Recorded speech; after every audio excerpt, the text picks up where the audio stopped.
On retrouve nos invités, Pasteur Edo Komi et Adam Adjono pour la suite de l'émission, votre émission au regard croisé, une délégation ouest-africaine. Nous sommes au Burkina Faso, initialement attendu lundi à Ouagadougou, ne s'y rendra finalement que ce mardi, ce jour, pour évaluer la situation dans ce pays après la démission du chef de la junte au pouvoir, poussé vers la sortie par un jeune capitaine après 2 jours de tensions marquées par des manifestations anti-françaises. Alors, Adam Adjonou, la délégation est actuellement à Ouagadougou. Est-ce que vous avez des informations sur ce qui se passe actuellement?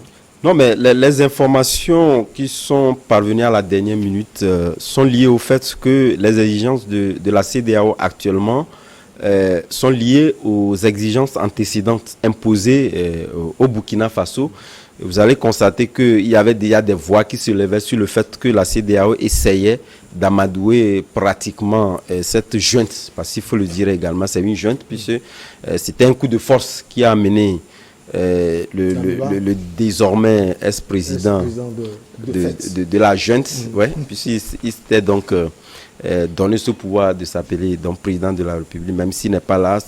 On l'a toujours dit. Mais j'ai toujours l'habitude de dire que la CEDEAO ne peut se refaire que sur des territoires sur lesquels il a été donc défaite.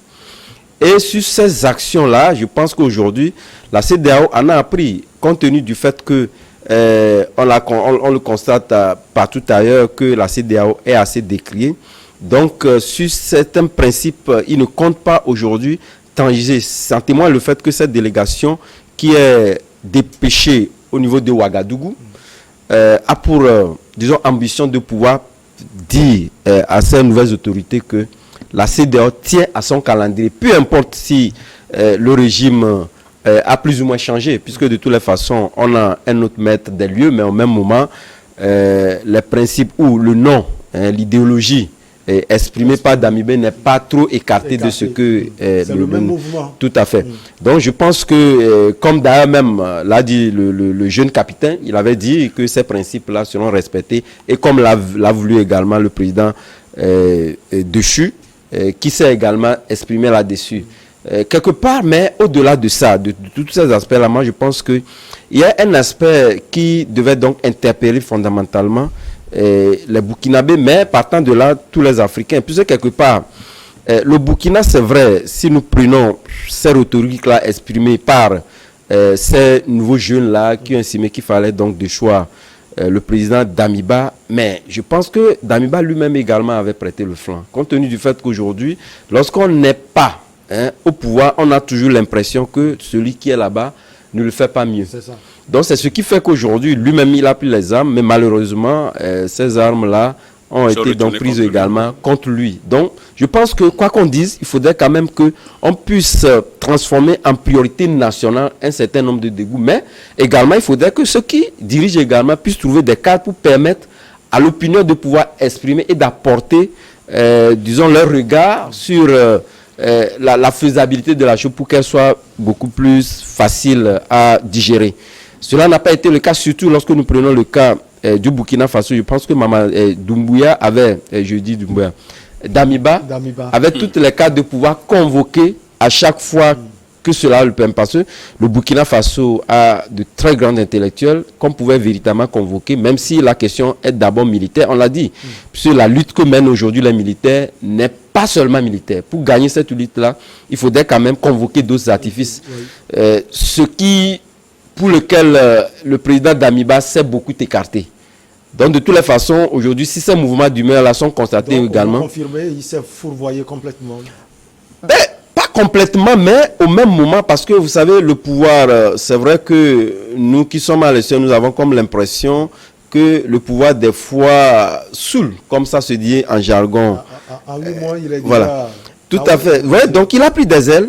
Et oubliant que il est dans une posture, dans un mécanisme qu'il faudrait donc avoir beaucoup d'opinions au niveau du Burkina Faso pour amener à bien cette transition-là.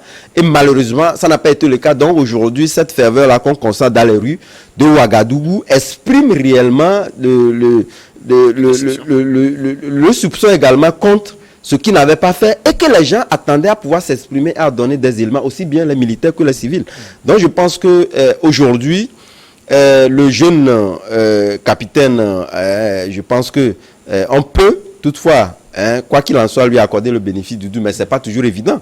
Parce que lorsque vous n'avez pas le pouvoir, vous avez comme l'impression qu'il faut aller vite, mais lorsque vous revenez, le cas de la Guinée ne nous dément pas, et nous pensons qu'il faudrait véritablement qu'il puisse tenir ses engagements, comme il a dit. Je pense qu'il sortira par la grande porte, comme le veut le passeur. Mais au même moment, je pense que lorsqu'on parle du pouvoir, ce n'est pas toujours évident. Alors, pasteur Edo Kobi, d'abord un regard sur tout ce qui s'était passé à Ouagadougou, au Burkina Faso, ces temps-ci, et ensuite sur cette visite de la CEDEAO. Alors, il faut quand même avoir le courage de dire que le Burkina vient de très loin. Le Burkina a frôlé la guerre civile. Oui. Parce que les deux tendances allaient presque s'affronter. Et ça allait être un bain de sang. Avec la foule qui est déferlée à Ouaga comme à Bobo. Bon, donc, c'était ce qu'on craignait. C'était ça ce qu'on craignait véritablement. Donc, il faut quand même s'il faut aujourd'hui reconnaître que Damiba a failli, parce que quand il faisait tout récemment le bilan, bon, donc on a compris quand même que ce n'était pas ça ce que la ligne idéologique de leur action avec ses camarades. Donc on a vu quelqu'un qui s'est écarté de cette ligne-là, et finalement on le sentait aussi plus proche d'une force, d'une puissance étrangère par rapport aux informations qu'on voyait. Alors que, je le disais, il y a 2 semaines, justement, 15 jours ici sur le même plateau, avec mon co-débatteur Credo Tété, que je salue de passage, qu'avec le collectif Sauvons le Burkina, il y a quelque chose qui se préparait, et qu'attention, le président Damiba va être renversé. Et donc aujourd'hui, moins de 15 jours, voilà ce qui est arrivé. Donc, je crois quand même que les Burkinabés aujourd'hui expriment des sentiments anti-français par rapport à la gouvernance. Et dès qu'on a commencé par sentir Damiba proche d'Alassane Ouattara, on a vu proche de la France. Donc, je crois que les dés étaient déjà pipés. On a vu aussi Damiba qui est allé chez Guita. Non, c'est tout à fait normal. C'est tout à fait. Il a rencontré Sergei Lavrov aux États-Unis. C'est des camarades d'armes. Ça, il n'y a pas de problème. Mais dans l'action, on a senti quand même qu'il était vraiment... Il était hors du plan d'action qui était le leur quand ils ont pris le pouvoir il y a 8 ans. Donc, du coup, la situation, il y a 8 mois, donc du coup, on sentait que la situation n'allait pas du tout marcher pour lui. Et aujourd'hui, avec la CEDEAO, il faut reconnaître quand même que la CEDEAO est dans son rôle classique, et que déjà on préjugeait quand même qu'une certaine flexibilité de la CEDEAO par rapport au pouvoir de Damiba. Il était adoubé, il était choyé, donc on le voyait. De junte respectueuse. Bien sûr, on parlait d'une junte respectueuse par rapport, je ne sais pas, c'était la comparaison, je ne sais pas avec qui il faisait la comparaison, ou bien au Mali, ou bien au Mali, ou bien en Guinée. Et aujourd'hui, les populations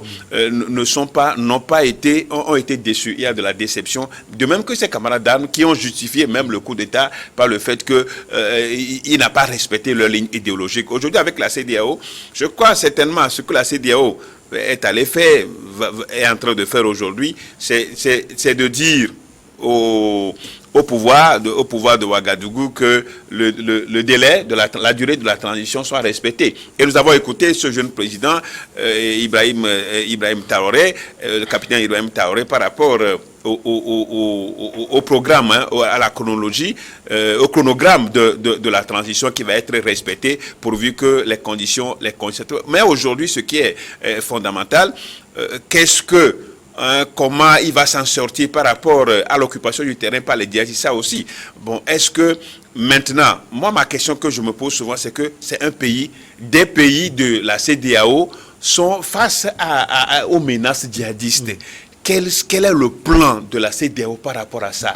La libre circulation des personnes et des biens est compromise. est compromise parce que ça, c'est son idéal, l'idéal fondateur de la CEDEAO. Dès que les pays sont sous les attaques, les menaces djihadistes, il n'y a plus de circulation. Et il va falloir quand même que la CEDEAO même initie en son sein des forces qui sont propres à la CEDEAO. Et j'aurais aimé que la proposition du président en exercice de la CEDEAO, Mbalo, ça ne soit pas des forces anti-putschistes, hein, anti-putsch, mais des forces anti-djihadistes. Parce que c'est ça aujourd'hui. Puisque l'Afrique, la CEDEAO est tellement aujourd'hui menacée. Et donc, il va falloir passer par là avant de penser à un certain groupe une force anti-djihadiste. Aujourd'hui, la CEDEAO est allée de manière classique, elle a condamné le coup d'État. Elle sait que la situation n'était pas mieux par rapport il y a 8 mois de cela. Bon, donc, cette délégation va aller seulement confirmer ou bien réitérer le chronogramme qu'il a eu avec l'ex-président et au même moment espérons que le Burkina se relève parce que c'est un pays qui est cher à nous, parce que c'est le pays de Thomas Sankara, donc on ne veut pas on ne souhaite pas le voir ce pays, mais heureusement que il faut vraiment faire tirer chapeau aux confessions religieuses et traditionnelles qui ont joué un très grand, la médiation, qui ont réussi la médiation. Et pourquoi pas, il faut aussi saluer la sagesse du président Damiba. Parce que il est le colonel, il est le chef d'État, il avait ses hommes. Et il pouvait même demander à ses hommes de pouvoir descendre sur le terrain. Alors aujourd'hui, on serait en train de parler du canage. On serait en train de parler de l'hécatombe. Mais ça n'a pas été le cas. De toutes les façons, il n'a pas bien les 8 mois, il n'a pas bien géré, mais il est sorti. Moi, ce n'est pas la honte. Hein. Il est sorti par la grande porte. Oui, bien sûr. Moi, jusque-là, je ne peux pas dire que il a échoué, certes, mais les derniers jours, là, il est sorti par la grande porte en acceptant d'abord la démission et il n'a pas pu donner, en faisant économie de la guerre civile. Je crois quand même que c'est un homme qu'il faut saluer avant tout, parce que si j'étais quelqu'un va dire que si c'est comme ça, lui là c'est le capitaine, c'est son petit de toutes les façons, hein, c'est son petit, mais si c'est lui qui va l'affronter, bon, donc lui aussi il va faire sortir le muscle. Et le Burkina aujourd'hui on s'est en train de pleurer, mais il n'y a pas eu de bain de sang, il n'y a pas eu même mort d'homme. En ce que je sache, il n'y a pas eu. Il a dit qu'il y a eu 2 morts. Oui, bien sûr, il y a eu 2 morts. Mais voilà, je crois que. Mais oui, c'est mieux. Il y a eu 2 morts, c'est mieux que ce qu'on devait avoir comme carnage. Mais quand même, il est sorti par la grande porte. Même s'il y a la déception, je crois qu'il a bien fait de ne pas envoyer ses hommes affronter ceux du jeune capitaine. Alors, vous faites cette analyse aussi à Adam Adjornou, sa proximité, je vais parler de Damiba, avec peut-être Ouattara. On a vu les envoyés spéciaux du président Ouattara à Ouagadougou un temps. On a vu l'ancien président Blaise Compaoré également à Ouagadougou. On a senti cette proximité avec le président Ouattara et avec la France. C'est confirmé. Vous pensez que c'est ce qu'on lui reproche aussi? Dans tous les cas, Traoré n'a pas dit ça. Il dit qu'il a trahi la ligne idéologique de la lutte. Vous savez, les facteurs de frustration liés au président Damiba sont énormes. Et ces facteurs de frustration concernant dans la société civile peuvent s'exprimer par ces mouvements d'humeur que nous constatons. Mais malheureusement, ces frustrations au niveau de l'armée s'expriment par la force des armes. Et c'est ce qui, malheureusement, va l'emporter. Mais au même moment, je pense que lorsque nous posons ces analyses-là, je pense que toutes les cases sont cochées en ce qui est lié dans cette proximité. Naturellement avec Alassane Ouattara, qui parle d'Alassane Ouattara aujourd'hui. Lorsque nous prenons les opinions, c'est que vous êtes plus ou moins proche de la France. Mais au même moment, je pense que si nous prenons, il a été aussi malin, même si c'est que il était proche d'Alassane Ouattara. Aujourd'hui, nous n'avons pas tous les éléments possibles pour pouvoir donc s'exprimer sur cet aspect-là, parce que pratiquement, il a visité aussi bien proche de tout le monde. Tout le monde. Le Mali, tous ces pays, voilà, frontaliers. Ils ont dit qu'il était arrivé à Lomé aussi. À Lomé, sans être exprimé, parce que certainement, étant donné que le président de la République, Faure Gnassingbé, est dans une posture pas figurative, comme on le constate plus ou moins ailleurs. aurait bien voulu que cela ne soit pas médiatisé. Mais RFI l'a bien dit que l'un de ses premiers voyages, il a effectué aux côtés du président Faure Gnassingbé. Je pense que son asile de Lomé peut encore l'exprimer davantage, qui nous donne les éléments pour pouvoir dire véritablement qu'il n'était pas aussi loin. Qui a été des liens entre lui et le président togolais, qui peut également le concerner. Mais au même moment, je pense que on est dans une obligation d'avoir ces relations séculaires avec surtout le Burkina Faso, puisque étant le pays qui aujourd'hui, malheureusement, compte tenu des ratés sécuritaires au niveau du Burkina Faso, nous payons pratiquement donc le prix au niveau du Togo. Et comme l'a dit d'ailleurs même le porte-parole du gouvernement qui avait estimé que le Burkina apporte également des appuis aux forces armées togolaises, tout comme les forces armées togolaises également apportent des appuis au Burkina. Donc nous sommes contraints, et comme d'ailleurs même le veut la formule idéologie de lutte contre cette guerre asymétrique-là, c'est que l'on puisse donc unir les forces pour véritablement donc le combattre. Ben, aujourd'hui, je pense que cette proximité pourrait, puisque nous sommes dans une tendance où pratiquement ces pays qui sont pratiquement des zones d'insécurité, qui sont des zones de turbulence institutionnelle, pour la plupart du temps, on ne peut pas ignorer le fait qu'on a une part importante de la population qui s'exprime contre ou en défaveur de l'ancien colonisateur qui est donc la France. Et lorsque on constate véritablement que cette proximité-là, c'est tout comme si vous avez trahi quelque chose. Mais au même moment, quelque part, n'ignorez pas que ce n'est pas pratiquement tous les Burkinabés qui sont contre aujourd'hui la France. Et même cette opinion exprimée. Est-ce qu'elle est exprimée de la plus belle des manières? On n'a pas besoin que cela soit le cas. Mais au même moment, je estime que quelque part, est-ce que, même si on reproche certaines choses à la France, compte tenu de son passé également, qui n'est pas également très glorieux vis-à-vis des Africains, et même ce que subissent certains Africains au niveau de la France, amène aujourd'hui l'opinion qui soit donc divisée sur... mais la manière dont elle est exprimée, où on a tendance à croire que voilà, tous les pays africains doivent être contre. À partir du moment où vous n'êtes pas dans cette posture-là, vous êtes considéré comme un traître dans ces pays-là. Et moi, je pense que si Damiba était dans cette posture-là naturellement, on a vu qu'il y a eu des opérations conjointes entre le Burkina, le Niger et la Côte d'Ivoire. Ils sont contents de le faire parce qu'ils partagent des frontières terrestres avec naturellement donc la Côte d'Ivoire. Donc il n'y a pas de raison, si même les gens estiment qu'il va en Côte d'Ivoire, c'est pour la bonne cause. De toutes les façons, ils cherchent les moyens pour maintenir... Et puis on connaît les liens entre le Burkina et la Côte d'Ivoire. Voilà, les liens où les noms, vous voyez des noms qui se retrouvent de part et d'autre. Donc il n'y a pas de raison qu'on puisse partir donc de cette motivation et estimer que voilà, Damiba est donc proche de la France. Même si aujourd'hui, César lui, en tout cas, de toutes les façons, jusqu'au jour d'aujourd'hui, comme l'a exprimé pratiquement au niveau du Niger, où vous verrez fondamentalement le président Bazoum qui est pratiquement avec la France aujourd'hui. Il n'y a jamais été le cas au niveau du Burkina Faso. Sauf que la grande question aujourd'hui, qu'on prenne les tendances, que ce soit le jeune capitaine ou Damiba, la tendance qui est exprimée aujourd'hui, c'est l'insécurité. Qui puisse être donc la ligne maîtresse sur laquelle on peut véritablement donc juger Damiba. Puisque c'était le motif avancé pour évincer Roch-Marc Christian Kaboré. Mais lui-même, en 8 mois, ça a été même pire. Ça m'était même pire pour ceux qui, lorsqu'on fait les analyses, les statistiques. Voilà, ça voulait dire quelque part que je pense qu'en étant dans cette posture-là, il faudrait véritablement que l'armée, je pense que lorsque nous le disons, l'armée, où pratiquement les armes ne font pas tout. Il faudrait véritablement qu'on puisse repenser la lutte et voir véritablement est-ce que ce sont les coups d'État qui vont nous permettre. Donc moi je pense que le jeune capitaine l'a compris et aujourd'hui, il n'est pas venu, en tout cas pour le moment, suivant dans ses opinions, il n'est pas venu pour se maintenir, mais faire en sorte qu'on puisse avoir un homme qui puisse donc répondre aux aspirations profondes ou carrément avoir l'ascendant de pratiquement une bonne partie de la population burkinabé pour faire en sorte que cette personne-là puisse donc conduire une transition dans les délais estimés et exprimés par la CEDEAO. Alors, en tout cas, le jeune capitaine a tout fait pour faire taire cela. Il a dit que ce n'est pas la France qui était derrière quelqu'un, que c'est un problème entre eux, dans l'armée d'ailleurs, burkinabé, Passeur Ido Kobi, peut-être que c'est un langage diplomatique, on ne sait pas, en tout cas il a appelé les jeunes à rester chez eux et à ne pas aller à la violence. Est-ce que la CEDEAO, selon vous, sera écoutée, Passeur Ido Kobi?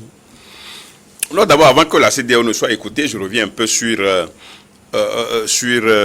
la tendance anti-française ou la proximité de Damiba, de Ouattara et de la France. Donc je crois que les manifestations, le lendemain, je crois que le lendemain, juste après ou bien c'est le même jour, quand le coup d'État a été annoncé par l'équipe du jeune capitaine, je crois que c'est suite à ça qu'il y a eu la même déclaration qui disait que Damiba s'était réfugié dans une base militaire. Il a démenti cela. Non, oui, tout au début, c'est ça qu'il a demandé que la population se mobilise pour pouvoir faire échec. Est-ce que ce n'est pas une stratégie? Non,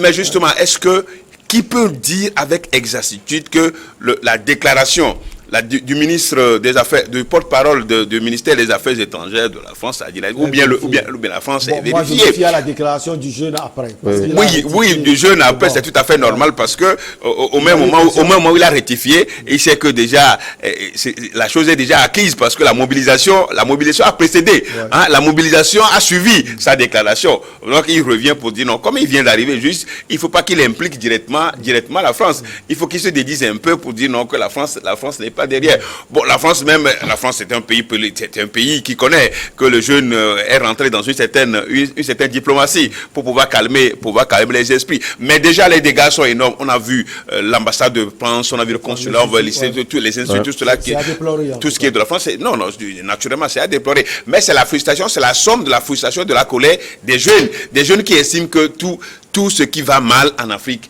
c'est la France. C'est aussi ça. Est-ce que ce n'est pas une erreur de penser aussi d'une manière catégorique ainsi? Oui, mais parce que ça ne va pas. Non, oui, en partie, on peut comprendre. En partie, on peut parler de la gouvernance. Oui, en partie de la gouvernance, puisque qu'on le veuille ou pas, la France n'a pas toujours libéré les pays de son précaré, les pays francophones de l'Afrique, que ce soit de l'Afrique de l'Ouest ou de l'Afrique centrale. Bon, donc c'est un peu ça. Et donc la France doit tirer de leçons de ce qui lui arrive et changer de logiciel. C'est-à-dire il faut que la France change de logiciel maintenant. Bien sûr, le plus tôt sera le mieux. Le fait de vouloir avancer, aller tout droit dans le but, dans le mur, ce n'est pas normal parce que la France a beaucoup d'intérêts. La France et l'Occident, notamment la France en particulier, a des intérêts énormes en Afrique. Ce qui s'est passé au Burkina, est-ce que les Nigériens n'ont pas regardé, les Togolais n'ont pas regardé, les Sénégalais n'ont pas vu, ainsi de suite, les Béninois n'ont pas regardé. Bon, donc, je crois que c'est la France qui va perdre si elle ne sait pas s'en prendre rapidement pour dire, écoutez, je vous libère, je vous laisse, allez-y, vous êtes indépendants et que vraiment nos responsabilités aussi. Parce qu'aujourd'hui, la France n'enverra jamais un blanc pour venir faire ce qui se passe en Afrique. C'est les Noirs, c'est nous-mêmes, c'est les Africains. Donc c'est nous, on nous utilise. La France nous utilise pour atteindre ses objectifs. Et la faute, c'est vrai quand même qu'on dirait c'est un receleur, c'est affaire de recel. Mais la France s'en sort et ce n'est pas elle qui envoie. Donc la CEDEAO sera certainement écoutée parce que, qu'on le veuille pas, déjà, la réponse est déjà donnée à la CEDEAO. Dans les discours du jeune capitaine, on a déjà senti que le délai de la transition sera respecté. Je crois que c'est ce que la CEDEAO va aller réitérer aux jeunes capitaines. Mais il faut reconnaître quand même que ce qui est fait aujourd'hui à travers ce jeune, c'est un acte de courage, un jeune de 34 ans qui a su émerger de l'eau avec les généraux, avec tous ces chefs hiérarchiques pour s'imposer. C'est le petit frère sans doute. Pour s'imposer, le petit frère de tout le monde. Pour s'imposer, c'est ça aussi le destin. C'est ça aussi le destin. Maintenant, il faut qu'il nous arrive à prouver que la valeur de nombre des années, c'est ça. Comment j'oublie un peu l'adage là. Hein, donc il faut je vais me retrouver quand même. Il faut qu'il le prouve. Hein, il faut qu'il le prouve qu'au nombre des années, la valeur n'attend pas le nombre des années. C'est quelque chose comme ça. On va retrouver cela. Donc c'est un peu ça. Et donc heureusement, Dieu merci, que le Burkina a retrouvé le calme, la quiétude. À cœur vaillant, rien. Bon, c'est que donc voilà un peu. La CEDEAO va être écoutée et je crois que le jeune homme ne va pas être très réticent. On le voit très docile, on le voit très engagé pour la cause nationale, pourvu que maintenant celui qui va juger, comme il a dit, qu'on trouve un homme consensuel pour présider à la transition, comme il a dit. Alors, Adam Adjorno, parlant de la CEDEAO, on va parler de 2 présidents de la CEDEAO qui seraient à Paris, c'est confirmé, parce que sur les réseaux sociaux, on voit tout. Lassana Ouattara serait à Paris, Embalo serait à Paris. Il n'y a pas trop de coïncidences dans tout ça. C'est bon, pour l'affaire Burkina. Non, on peut l'estimer. De toutes les façons, il ne peut pas avoir, même si d'autres sujets seront donc convoqués à cette discussion-là, on ne peut pas occulter la question burkinabèse, qui est une question pratiquement centrale, parce que le Burkina aujourd'hui est la digue pour donc atteindre les pays du Golfe. Et il y a eu véritablement donc une inquiétude et véritablement pouvoir donc prêter un regard sérieux sur le Burkina Faso. Donc même si la France ne se préoccupe pas, ce qui m'étonnerait d'ailleurs même, il faudrait quand même que nous, nos chefs de l'État qui vont donc faire ce déplacement-là, puissent donc s'en préoccuper. Et c'est important. Mais au même moment, est-ce que le fait que la situation géographique, ou parce que ces présidents-là sont aujourd'hui conviés ou attendus en France, qui changerait réellement donc les approches. Je n'en sais rien, mais ce qui est important, c'est que naturellement que nous puissions trouver dans des cadres. On l'avait dit lorsque le sommet de la CEDEAO s'est tenu, compte tenu du fait que tous les chefs de l'État devaient donc se retrouver à New York. Il y avait des voix qui sont levées contre cela, mais au même moment, ce sont ces mêmes voix qui estiment que ce sont des institutions assez budgétivores, mais lorsqu'on trouve des cadres pour économiser, on estime que c'est trop. Donc moi, je pense que quelque part, les gens sont dans des logiques où, moi, la plupart du temps, je ne partage pas. Il faudrait véritablement qu'on ait des idéologies, des idées qui convergent vers la résolution de nos problèmes d'abord. C'est vrai, la France aujourd'hui, il est très difficile que vous pouvez mener une politique, en tout cas pour des pays qui sont des ex-colonies de la France, pour se départager de la France totalement serait très difficile.